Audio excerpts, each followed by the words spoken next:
baganda bange era n'omulundi guno tusanyusa okuba nga tulina mmwe jjukira eno Bwiino ffe tuleeta ensonga ku nsonga ne tusoosowaza kyetaagisa okusoosowaza n'omulundi guno tuyingiddewo weebale kusubscribinga weebale kubeerako munnaye kongereyo buli omu kamutegeeze omusindikire osharinge komentinge tugende mu maaso omulundi guno nkuweetedde era Seeka Yusufu Senteza agera kusoosowaza ensonga nga we tuzitegese beerako tugende mu maaso niyazanyisibwa okunkyaza amanya n'eddoboozi Senteza Yusufu tusanisa okulaba era nga ku Bwiino kuno zijjako nga bampise mukulu Big Papa nga mpise wabula nkusaba subscribinga likinga ate sharinge commentinga wabula kyenkusaba subscribinga kubanga abalabi muli bangi naye ate wentunula eno ku gundi analysis yaffe ndaga nti kumpi mukaaga ku buli 100 tebanaba subscribinga ate nga balaba kati ate nga tebataddeko nakadde kubajjukiza ntaddeko ebipya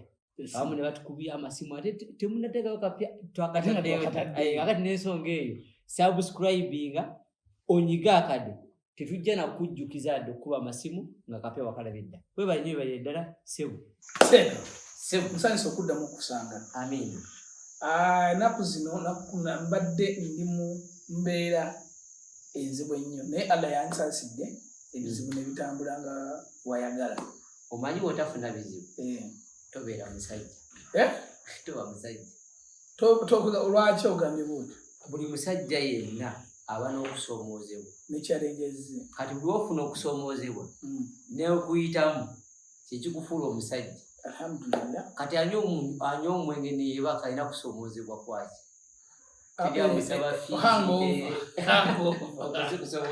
hangover emusomooza ku makya bizibu bye nolwensonga eyo Seeka Mungu atusaasire bitambule nga bwayagala kuba tusuubira nti bwayagala bwe bulungi bwe tuyinza okubeeramu ennaku zino Seeka ensonga nyingi nnyo ezitambula mu ggwanga zitasobola kwogerako lunyuku netuzibalayo naye waliwo ensonga ezimu tuwulira ebintu bingi ate nga ndabanga batandisa obi experience nga New World Order okusengeka kw'ensi okupya twawuliranga Global Village tetwakitegeera butereeyo abamu twakitegeera abamu tetwakitegeera New World Order nkiwulira nze nina bwe nkitegeera simanyi oba atulaba alina bwakitegeerera naye njagala otukubireko picture New World Order munnanga ali ewa akiwulira kikyategeera kakati New World Order otukiza mu lulimi lwaffe olwawano Oluganda lwetwogereramu kati olunyankole oba olugisi oba biki olwokuba kati betuweereza abasinga kuwuliriza luno katukize mu Luganda mu lulimi lwaffe Oluganda New World Order kitegeeza ensengeka y'ensi empya kugamba ensi ebaddeko n'ensengeka gyetambulirako tugiyita socio-contractive theory amanyi waleweddeko katabo k'abawansolo kati ensolo zeeyisanga we zaagala ng'era esinga amaanyi kakati akasaba ako kaava ku kubeera nti nno abantu beeyisanga ebisolo ebiseera ebiruli nga tebalina nnyo mateeka gakolaki kati alina amagezi yakyunya abalala kati ne tujja ekyoyita social contractive theory nti tulinako amateeka agatulambika ne watabaawo nnyo atunyigiriza nga watunyigiriza tusikayo etteeka erikolaki naye erimunyigiriza nerimukwata waddeko omukulembeze kiyamani w'ekyalo naye tekikkirizibwa nti kukwata muwano kituufu oba kitegere naye erimu wawansolo ne wakikola tulina kyovugawo kati we twava mwensengeka eyo waliwo abagikooyi ensengeka gye tubaddemu eyo n'ebizo bibiri waliwo abagikooyi gye tubadde tutambuliramu infact gye tukyalimu naye waliwo abayagala ogigunda mpola mpola eveewo batwetera essomo eppya tuddemu bawansolo gye twava nga bakusiizeeko akazigo kukirisa maanyi kubanga oli bwajja ng'ayagala okola ekyo ky'otayagala aba afuuse wansolo ayagala okole kyotayagala nga ye yakifunamu nga ne mu bantu tekijjansa naye gwe okikole ate yeno nga tosobola namunyigiriza. Linako ssebo yeyo new world order mugitamiize bwotyo okusengeka kw'ensi empya naye bali tumanyi tuddeyo ku kadde okubi. Kusengeka kw'ensi empya gye bagalijje bonna abajagalijje gwe mu ntegeera y'olabanga abadde emabega mu biri bye twalimu ebyokuliisa amaanyi asinga amagezi yatwala akola obukodo yayitawo naye nga osiizeeko akazigo ng'engeri gye kijja tolaba. Omanyi twamiranga oba muletanga kotamu oba kwinini waliwo terimu gye baamuleeta nga kuliko akakooti mwamira wano yakabombo naye nga mugala akakawakasi sugar coating kye kigambo kye tuyinza okukozesa mu Luganda okusiiga akasukaali neffe twakiganda ddala okusiiga akazibu. Njagala nnyo omuntu waffe ali eyo ali kumanya bwino ategeere. Njagala tukozesa example eri muffe etambula mpeyo example nga nnya etambulira nga order nga tukitegeera osanga tunamalayo kinaye. Ekisooka mu new world order ensengeka y'ensi empya mulimu okukendeeza abantu depopulation ne mubeeramu okukozesa emmere mu kusaanyaawo abantu emmere gye tulya ne mubeeramu okubanga omu bw'ati afuga ensi yonna.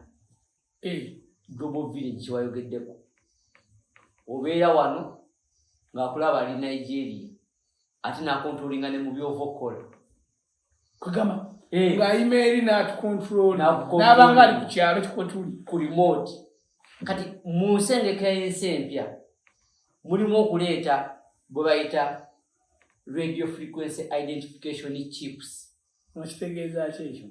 Okuwa akantu nga kasobola okufuga mayindi yo nga tomanyi. Yeyo ensi empya gye mutwagaliza nga bakukubamu ka implant bati weyamala okakubamu n'akola eri kyayagala tojja kgenda yeeyo tojja kuba na bwagazi ku mukyala wo kakubyemu kakontrolinga mindset kakontrolinga olwo tafuuse nga yantambuza buli kimu. Ati nagambye tuze maka ga Wansolo ayagala yakola kyayagala. Kati waneeno mu depopulation mulimu ebigwamu bingi nga tunagenda awo oyogedde kantu ako lumu nalina omusawo gwenjogera naye ne mubuuza ka implant waliwo bakuba wano implant bakayitaani aka family planning naŋŋamba waliwo omusawo gwe batagitinga somewhere here gwe gutwala gwe controllinga tofaayo ng'olinziza wano nga tulambulira genda mu maaso. Kakati mu depopulation oba okendeeza abantu mulimu okulya ebisiyaga mulimu lesbianism kyeki mu Luganda omukyala ku mukyala ekyo nako kuba kulya ebisiyaga mu Luganda eno naye wali bakyawula ekyabasajja n'ekyabakyala and lesbi ezo nna kontrol za bantu kendeera Seeka njagala nnyo olunaku lwaleero funeko otusentalinga nze interest gye nnina byonna byeyogedde tusooke ku bisiyaga lwaki recently nawulidde UK yalangiridde amasomero gagenda tandika okusomesa ebisiyaga butereevu openly nti mu mwezi gw'omunaana they are preparing the population nti mu mwezi ogw'omunaana buli mwana ali mu ssomero lino UK agenda tandika ku syllabus ze bamusomesa. It is part of the syllabus. Gawo n'agamba nti Uganda y'abalimi twagala agulika lukyebe ebere kwemu ku bibasomesa mu ssomero nga terondebwawo. I was shocked. Abantu bali wano Uganda beewana n'okwewaana omwana wange asomera UK naye kakati abawange basomera abroad abaana bakola ogenze nawala bamala dokasuka mawanga naddala agalimu obuse ne Bungereza agali mu kimu ne Bungereza ne bakasuka syllabus eyo mu masomero agayina obusobozi bagita Cambridge syllabus. Kati ategeeza nti no amasomero ago agayina obusobozi ogisomesa baba balina gitambulirako kati tebakikola yukke ate mwe ne mukireka oba ntegereza gyosoma wanene tebasomye yukke. Atuwuliriza njagala nkuba ekifaananyi kino nti essomero liba nga UNEB yeritwala bwe baba bakoze syllabus ekyokulabirako kyawe nnyini era ogenda kweyongerayo. UNEB yalivisinga syllabus gye tubadde tutambulirako emabega ne bayita new curriculum era ebadde abantu bagiwulira kuva mu 2020 era kati eri mu senior 3 wetwogerera akaseera kano etambula katoyinza kera ku makya oba yakola kibibuuzo bya UNEB ate oleme gikola. Kitegeeza buli ssomero Cambridge simanya international simanya Kenya bali Uganda digenda kusomesa syllabus ya UK kubanga ebeerezze nti weche omanyi transcript ya university wekuba kuliko essomo ly'otaasomye okola ki ogudde kakati no eyo yembeera gye tulimu njagala otakolinge ebisiyaga obudde kyenawulidde omuntu ali wano omuntu waffe tulina ennono n'empisa akoze obusente bwe naye ayagala nnyo omwana waasome muleve eddako ekyo kyabadde omuyuke kiki obyogerako kakati ebisiyaga sigenda kugaziya nnyo gye biva kubanga tuyinza okuma programu endala nga 8 tukyali ku ekyo naye katwogere ku mbeera eriwo wagambe kiri mu New World Order. Ebisiyaga biviira ddala mabega waliwo wetugenda mu Bayibuli mu 2 ku mulembe gwa Luutu wetugenda mu Qur'an mu 2 ku mulembe gwa oli bamuyita Luuti eno tumuyita Nabbi Luutu yali kizibwe wa Nabbi Ibrahimu oba ntegerese bulungi kati Nabbi Ibrahimu yali na nabbi wa 6 mu lusengeka lwa Qur'an oli yali wa 7 naye ebiseera ebisinga obungi bamanyi omuteeka ku 7 oli ku 6 tekirina buzibu kwa bonna bali mu kaseera nga baawula bitundu. Kati omulembe gwa Nabbi Luutu gwalimu omuzo ogw'ebisiyaga mu katundu gye yali awangaalira nkufuna era malayika baazituma zakwata akatundu konna Sodoma ne Gomora wali bubi ne zisooseka ebiwawaatiro mu ttaka zikawunzika kati ebibadde waggulu ne biddawa kwete okuvuunika oleteme kuvuunike kyebaakola obutu ne babikka buli kimu mwenna muggwereyo n'ebisiyaga byammwe bikomyewo tukoze tutya kakati olabye obubi bwe buliko n'abatuleetera eddiini kubanga abantu bano eddiini si gye zaava kyekulaga abatuleetera eddiini bajja babiwandiise era ne batulaga nti biki ne tubisomesa waneeno ng'ebintu biki bikyamu olunaku olwaleero gye bifubutuka batugasse nnyo aleeta eddiini bifubutuka Bungereza Germany biki gye bave abakatuliki abaprotestant ntegese bulungi Bayibuli y'abaprotestant mwe babigaanira eddasebo nawuliddeko olugambo nti Pope bali mu ntegeka za kutandika kugatta omusajja n'omusajja omukazi kyogaanye kyesitategedde kubanga kakati Bayibuli ebigaanye Pope muntu fulira akatombo okategedde akantu ako oyo si yasoose bapopu babaddewo abasukka mu mimeka yo abazze n'enkola yeeyo oba ntegerese bulungi nnyo kubanga n'oli gwe yasikira yavaako ekigendererwa kyabwe ki wali mbadde nkyakuzzaako emabega au bad bisiyaga easy n'ekyaliwo mu ntandikwa yabyo Katonda yanyiga ku saki ke katono ke yakola mu ntandikwa yabyo bikomyewo kati we bikomawo bitya waliwo omusajja nakati nakyali omulamu Henry Kissinger aliyo mukyenda mukadde. Henry Kissinger yali Secretary of State ku mulembe gwa Richard Nixon, President wa America. Kati Secretary of State bw'okiwuliranga abanga number 2 wa President. Secretary of State yaba akulira emirimu gyonna egy'omu State House. Aba advisor omunene n'essimu gye bakuba esooka wuwe nayo kagitwalira mukama we President. Yes. Na obiseere nga yaliwo. Henry Kissinger nga yaliwo. Nakati wali era ebibuuzo bibuulizibwa nnyo. Yawandiika ekiwandiiko bakiyita Memorandum 200. Genda ku Google. Memorandum 200. Bagenda ku Google ekikebisi. Yawandiika ng'akyali nga bakyali basengeka. Akyali mu control. Nakati mwali omakyali kitchen cabinet. Oyinza okulaba nga president. Nenga waliwo abali emabega abagukumamu mu Kenya. President bamuyita Uhuru Kenyatta. Wali muwinde bulungi nnyo. Yuno yakavaako. Yes, butereevu.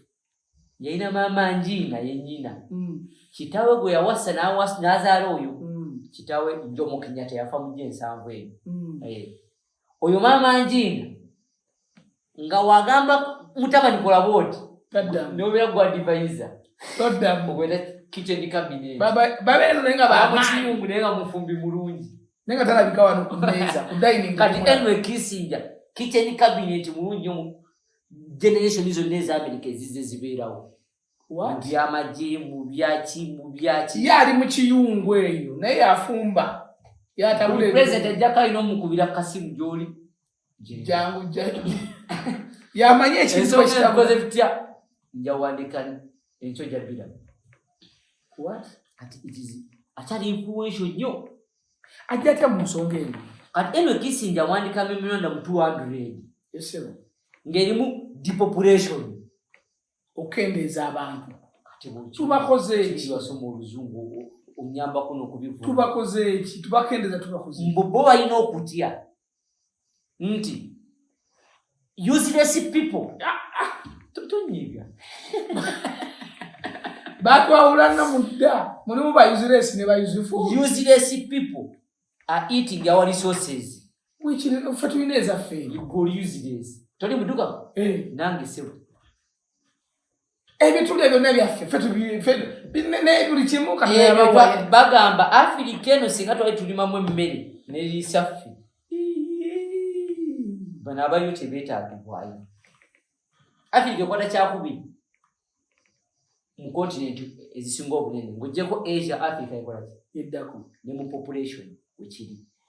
Oyagala kujja akadde kamu akawumbi kamu n'obukadde 4 obw'abantu olw'okuba gw'oyagala abazungu bakozese byonna ebiri awo. Jjukira kye bayita resources tezidda ekyokulabako ng'amafuta.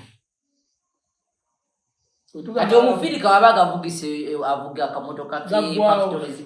Omalawo omusajja ganira sente zange mumalawo resources. Kweyagaliza kwenye. Abantu abamu tebali ku nsimbi nga mwe mulowooza. Bye bazikola. Oyagala kuŋŋamba bw'oti. Bali ku resources kubanga tebazikola. Balaba. Feno Katonda gye yatuwa ewaffe. Katonda yabawa ewaabwe. Buli omu yamuwa ewuwe. Balabanga ffe. Ebyaffe wetubirya oba wetubeera wano. Tubanyigiriza. Beetaga tuveewo tukendeere bo babune ekintu. Singa bamanyi Oluganda ne bawulira ekyo ekigambo kyogedde nti ebyaffe ng'obiyita bibyo. Simanyi. Ate ebyaffe. Emundu ekuba tomanya gy'eva. Ebyo babiyita byabwe. Ebiri eno mu Africa. Tuli ebyabwe. Mukama. Ekikulu ekiriwo. Nze emirundi mingi. Yesewo. Bwe mpulira ku muntu ng'abazungu. N'endowooza gye batulowoozaako. Yesewo. Oluusi sibikkiriza. Tujja kubikkiriza mpaka nga kikutuuse. Ekibuzo kyembuza depopulation ekula ku ffeffekka bo tebakolako. Depopulation amawanga nno yagamenya. Gaagala okukendeeza. Ethiopia nga mweri ku lukalu lwa Africa. Kenya eyo China agikolako dda ku mulimu ne bigaana yagamenya sebo. gayagala okukendeza abantu eno waabwe tayagali mulya byabwe ebiva ewaffe byabwe. Kakati mu depopulation naita methods nyingi nnyo olunaku lwaleero sijja zimenya zimalayo naye emukuzo bebisiyaga olwo nga balaba omusajja bw'agenda ku musajja tebajja zaala. Bwe mutaazaala ne mwewasa ne bayita n'amateeka g'okuba nti nno omusajja nga wasiza omusajja tokkirizibwa kufuna mukazi, tokkirizibwa newewasa abasajja 10 ate munaazaala ddi ng'omusajja wasiza musajja munyo newewasa abasajja 10 ekyo nga kikkirizibwa. Tegese bulungi nja tukesanga generation yammwe esiimuusi nga wasa abasajja kabaka ekika ky'empindi kiweddeyo. Anti abasajja b'empindi bawasa abasajja bannaabwe n'abakazi ne basilwa lya ku bakazi bannaabwe. Ebyo betwagala emyaka 8 nga empindi eweddewo saabasajja alibeerako naye agisangulewo eyo lisanyo lyabwe tekyalina bantu. Olwo betulina wano bisobole okuba nga bifika batwale. Kati ababadde statistics ubos Uganda ebadde egamba nti abantu tuli obukadde 45 waitewo emyaka 3 egari tuli obukadde 28. Irangire ku internet basanyuke omulimu guwezi. Ekintu kino okumanya kinene nebuuza abantu bano bafunirawa kubanga bafandinga ekintu kino n'omwana abadde tayagala kukola n'akikola ne bamuwa ssente abeere ng'akola ekyo afune n'okukola nako ne bakutudde. Ennaku zino mpulira waliwo abaana balina ssente bali babisiyaga babasasula tebalina basasula nekyotasuubira. Omwana ajja alina emyaka 25 ompulira bulungi n'agenda mu kyalo n'anoonya abavubuka 10 ng'agenda baweerera ng'alina 25 nga n'obusobozi abuyina. Agenda oweerera banne alina emyaka 28 n'abagenda baweerera naye nga n'obusobozi abuyina nga takulimbye obuweerera abateeka ne mu mmotoka yayiye n'abavuga n'abajjajja abajje ne muteeka ne mu nnyumba gyagenda batwalamu nga yakabi. Ntegese bulungi nga tageti ye nga newojja nawe n'okakasa ng'aba ninga bakaddo kisiyaga. Kakati ekyo ekintu abamu tebakiraba bagamba ati kijja soboka. Obwongo buno busiru obwaffe oba omuntu yenna butya singa butambulira ku kintu okumala ebbanga bukirabanga ekituufu. Oyimbaza okugamba ebisiyagano n'onyiiga nnyo ne singa tekukuwa sente ne bagire bati ogambako ne munuuzi Senteza oba toyagala olaba tanso omuliisa enjiri. Kati enjiri yokka naye batwalira emyaka emirala 10 tekibasala kubanga wena amadominatinga mu population y'abayouth nga n'okukola tebakyakola. Ekisooka ebajjako amaanyi ag'okukola. Omuntu tayinza kuba na nsimbi nga muto n'omugamba nti akole ate anoonye eri. Ekyo kimu. Ekyokulina gavumenti bo ssente si kizibu kuba be bazikola. Ekizibu kye bayagala resource. Ffe tutalabamu makulu. Ng'otunda ekisenyi kyo nga mulimu omusenyu. Omusenyu oguvaamu silicon ng'akola semiconductor zonna ze bateeka mu byuma by'okozesa. Ogutunda guzimbisa. Okitegedde? Bo balaba oyonoona. Gwe zoyagala ssente bajja zikuwa kubanga bali abazikuba ani aprintinga ssente. Kakati guŋŋamba otya mbu ssente zirina amakulu gye bali. Ekirina amakulu ze resources ze batasobola kukola ng'ebisenyi ebibira. Ontegedde tosobola kukola kisenyi kikyo kya Allah ate yakigaba wayagadde n'akigabira Abafirika. Kati okugjawo mu Firika tekijja kuba munini. Bagamba bawulira ensaabwa bawulira embeera enzibu olw'okuba ffe Katonda yatuwa obutonde obulungi ate neffe naffe mu magezi gaffe amatono ne tutabumanya. Bo babutegeera nnyo nosinga gwe abutudde bayagala yatwonoona ate kinyiiza ennyo. Bo balaba kyabwe buli okiyita ekikyo kimunyiiza oyonoona kikye ekyabwe. sente eziri ku Africa otunuulira ebitambula mu Africa toyinza zimalawo. Ogambye ekyo? Juzi wano papa abadde wano Congo ng'akanyagamba kiki mukime Congo mwajja kubbayo bubbi. Oze yakakiraba yekangabirizi tiyakakiraba. Congo badibye kuva ku mulembe gwa Patrice Lumumba okuva Belgium wejja ofuga Congo. Ekibuga Brasso kyekimu ku bibuga ebisinga okunyirira. Teri sente yava mu Belgium yazimba kibuga Brasso. Naye mu Congo mbuli ekibuga n'ekiba kinyirira nga kyenkana Kampala nkuwa sente. Naye nga byonna ebikoze Brasso. Bivudde Congo. Gold, diamond ali Brasso. Njagala ongulira ekirombe kiri mu Brasso nga bamusimaawo. Kati tugende Congo nageyo mubaterese obuteresi diamond ne gold. Okulika ennyumba za Seseko zonna ze bamala mu gold yalimu. Seseko mu butu. Byonna babikola kubanga ffe lisoso ze tulina basaalibwa. Kakati ekyokumalawo abantu depopulation kiyitira okusingira ddala mu kubeera nga toyagala kuzaala. Mu mbeera eno oyogedde ku kukendeeza abantu. N'ondaga omwana afunye sente mu myaka 25. Bamuwadde sente tujja gamba bafunye. Bamuwadde. Awasizza muvubuka munne. Sente ze balina bo babiri balabya ddala nnyingi tebagenda kuzaala, tebalina famire ya kuliisa, tebalina nazaala, tebalina ntino bagenda bayinkurizinga.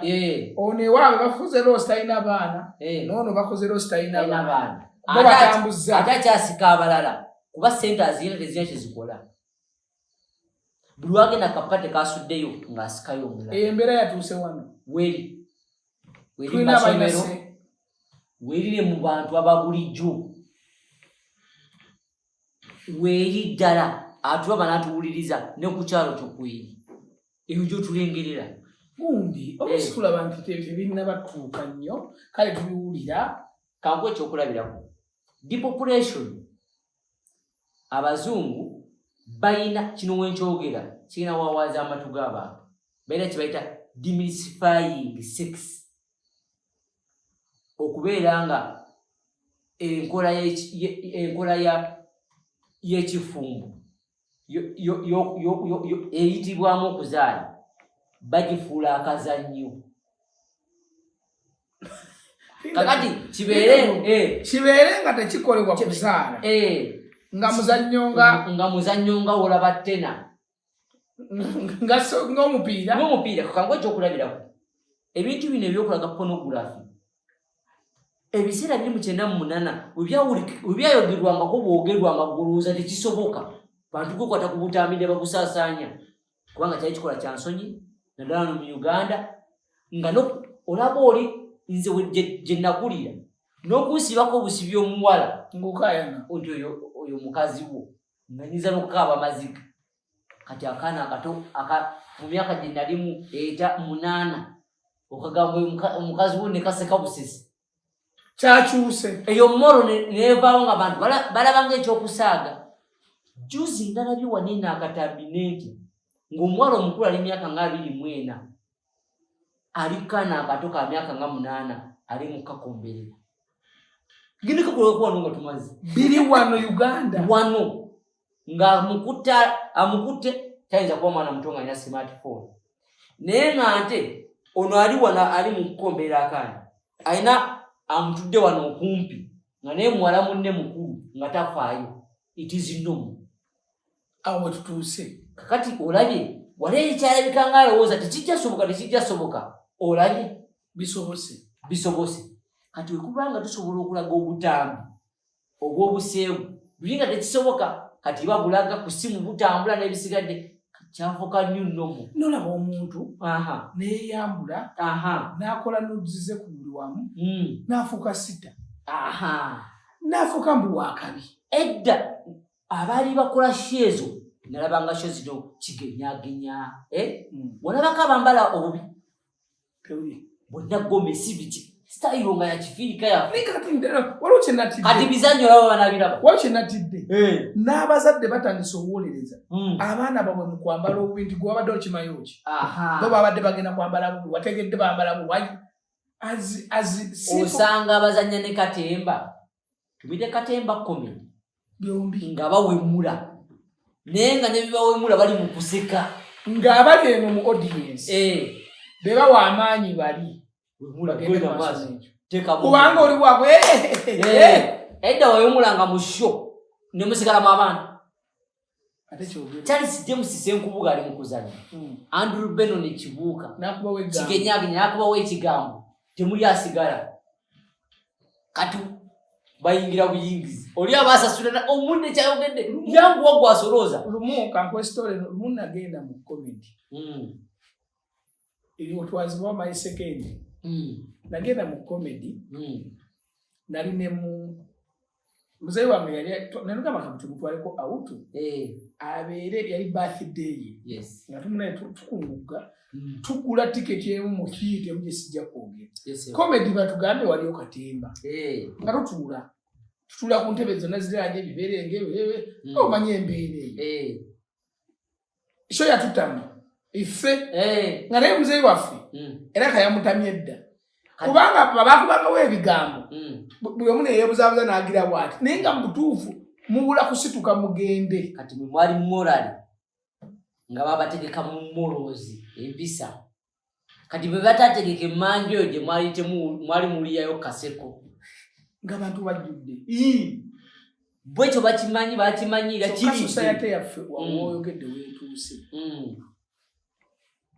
otuuka time n'obuuza one yes tuyina baminisita tuyina ba MP tuyina babeera mu mishows ezo ne baminisita b'empisa ethics and ne ku magombo ne ku kiwo kuliko abaana sho nejja mu kitundu kyo n'owulira nti bali bakolerawo kino naye ekisesa oyinza kyala tekikwatako nejjukira ogenda kuzaalira omuwangaliremu ekyo kitundu omwana wo olumu naye ajja wulira nti wali wabeera kino agende newonaategeka otya omwana wo nga bonna abaneiba si bategeke kakati no mwajja okulaga mu mbeera eno na bakwano bange omanyi you give credit where it is due yes nina bakwano bange twafuka ba Luganda twasoma ffenna yes be basoma professionally babikoze era twasoma performing arts naye yale natuuka okubeera nga sikyasobola genda mu theatre ndala sindi mbakubira kalango naye nga ebintu byo bwe bazannya ng'olaba bali bazannya ne maama osobola omutwala n'alaba bagita comedy store babagita bani Fun Factory Fun Factory busikiti bwabwe kavaawo kaddawo ne maama wange namutwala naye mbutuufu bw'ogenda n'ogamba kanveeko wano ntalule ku bigere eno mu butuufu bw'ebigambo otuukayo n'obuuza nanyini sheeno waawano kubanga yakola schedule yonna enaatambula two abatudde muno bonna bali below 18 maya bali above 18 era tewali yazaala mu bano nti balaba bye bakola tebiriiyo ne ku mulyango olaba abantu abanyirira abali abakulu eyo gye bayita new trendy World Order kitegeke butereevu era ensengeka eno nga we nagambye nti nno efudde ekikola kye tuyitamu okuzaala akazannyo yensonga lwaki abazadde kano kankoogere kati nga sinakwogera kali kemanyo yako waliwo inaddaawo nga ne mukwano gale n'agamba omwana we yamugambye taata yamaze P7 taata ntwala mu ssomero eriri mixed school namubuuza bwaki saagala singo baizo ebisiyaga eyo okitegedde ekintu ekyo kati nga ne taata asanyuse nnyo atwale omwana we muki mu ssomero eririki mixed edda nga abazadde tebaagala omwana kamutwale musinga aneme kwonooneka kati tebakyayagala mutwalayo kati wa singles kubanga kada singles nga nungi kati about amasomero agedda agabeera nga single nga gabeera ate kankulage ekiriwo kati bamaze okuforcinga kyoti waito yagala kankuwa ekyokulabirako yedde omuntu yagamba sagala mwana nga balina bu boyfriend oba ka girlfriend kati uyu mwakisaba owulidde abazungu bwe bali okawulidde lulinga okugira nnyo okutafuna boyfriend naye kati bagamba omwana nga talina gavini tatweraliikiriza tatuyanjwira nene kirenzi kinne oba muwala munne era olaba omuzadde ali awo agamba nti singa omwana atisikanyanyuyo ka girlfriend nesita bamweraliikirivu tayinza okuleta ki boyfriend nga naye boy etabusi owedde olaba gye nkulaga kati n'omuzadde bamaze wayitwakakyotayaggala wanedda nga olaga otya muzadde wo mu myaka 16 boyfriend oba girlfriend kati bajjamu balaga ku myaka 14 mukkirize ekiki ate onaaganirawo kubanga olaba kyekiri beda nenyimba bamulaze mulenzi ku mulenzi gowa kuyambye akoledde muwala onanyiga okuba nenga olowoozaolabye banange abali eyo tetugenda sukkawo wano tugenda kubeera nga tubeerekereza naye gambe subscribe sharinga ate obeere nga otuwabula mu mbeera yonna ono ye Bwiino mbadde ne Seeka Yusufu Senteza ate nga nze Big Papa mwebalinga mwebalire ddala. Amina.